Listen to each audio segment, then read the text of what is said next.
Hi everyone, Kansi here from atop Serenity Hill with another art collaboration video for Art Journaling Play. This week I'm working with Tara Jacobsen from Artsy Fartsy LIfe, and together we have 3 prompts. We're going to put 15 minutes on the clock, and then you will get our 2 takes on our art journaling pages, and Tara's is below for you to check out. The prompt deck that we're using is one I created called the Creative Simplicity Prompt Deck. You can find the link below as well. It's about 70 prompts. You can get it and purchase it and print it out yourself, okay? And so we printed, we picked 3 prompts.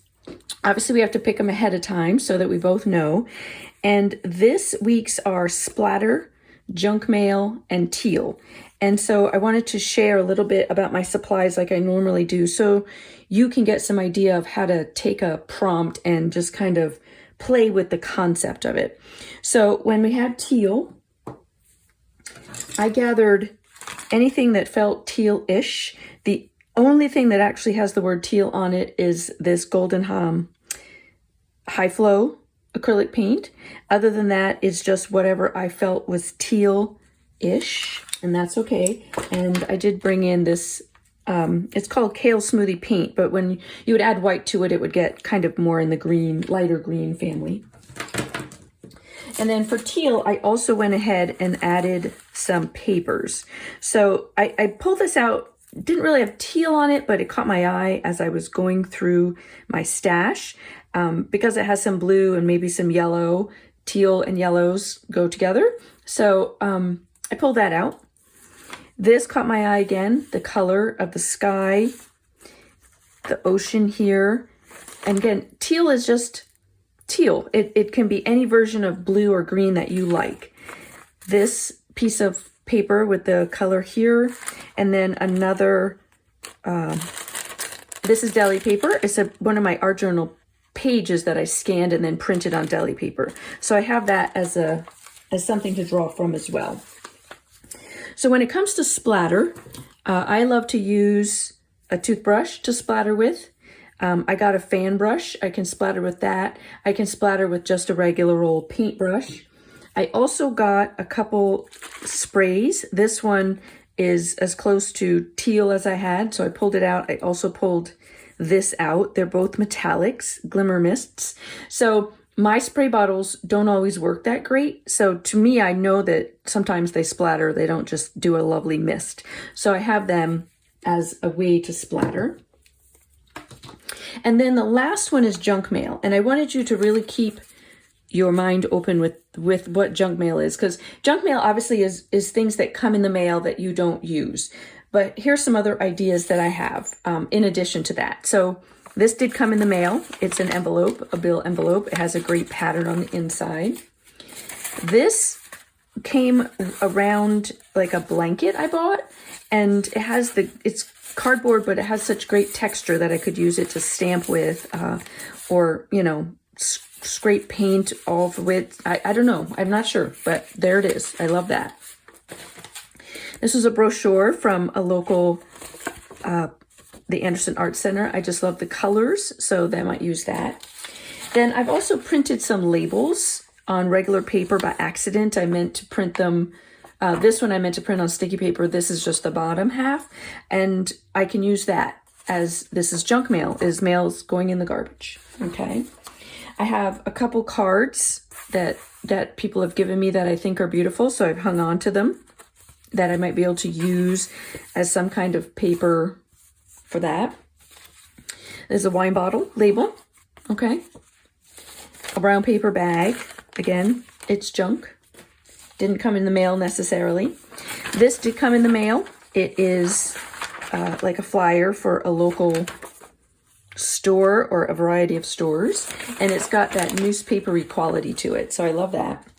And then I have this giant Uline catalog, which they will never stop sending me, and you know, I can always pull from that if I'm looking for perhaps a color or just some type that I want to put in the background. So I have that all. So I hope that gives you some ideas of what you're looking for, especially if you don't get a lot of junk mail. Some of us just don't get a lot anymore. Then you can pull from other things that show up in the mail or given to you as part of a purchase, okay? Just consider them junk, all right? So we have our 15 minutes. I've got my 15 minutes on the clock. As always, I don't want to know what the prompt is ahead of time. So I mix up my 3 and I'm going to pull one at a time, and then whatever shows up, and that's what I'm going to start with. It's the reason why I pull a lot of different supplies for each of them, because you know, if it's the first step, second step, or third step, it can make a difference with what supply I decide to go with. All right.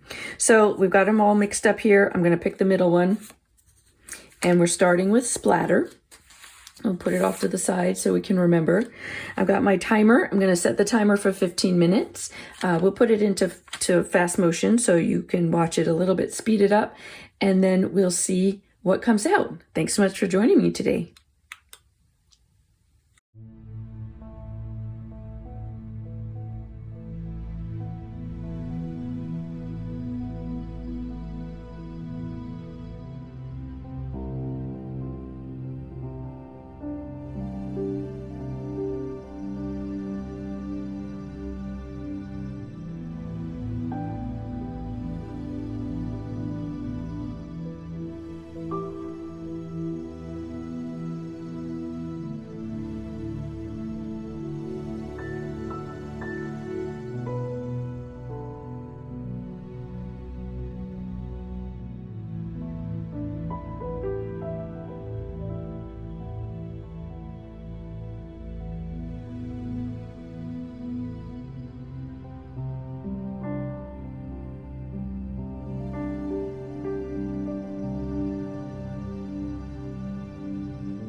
Okay, and that was time. And I just want to pop back on and just talk about a couple things that I think is important as I was going through this. And that is like the splattering didn't always work. So, you know, the spray went through the page. You probably saw that it stayed so wet that I ripped it and I had to add some masking tape. And those are actually all really fun things because I love how the masking tape actually looks. And without the splattering not working and not drying and me ripping the page, I would never have added masking tape to it. So I really do love that.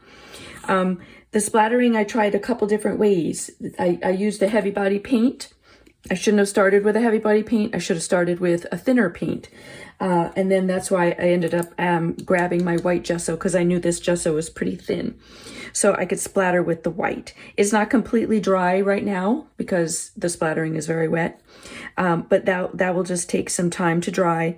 And the other thing was to really encourage you to take some of your art journal pages and scan them in, because I love how this flower added to the page, but it's not necessarily something I would have, you know, I loved how I made it in my art journal and I love how it looked, but I wouldn't be able to recreate it. But if I scan it and print it, you can print it on regular printer paper. I just happen to print it on deli paper. Then you can add it again into another art journal page and change the whole look of the art journal page. So I hope you enjoyed that. Make sure to check out Tara's link below and we will see you soon. Thanks everyone. Bye-bye.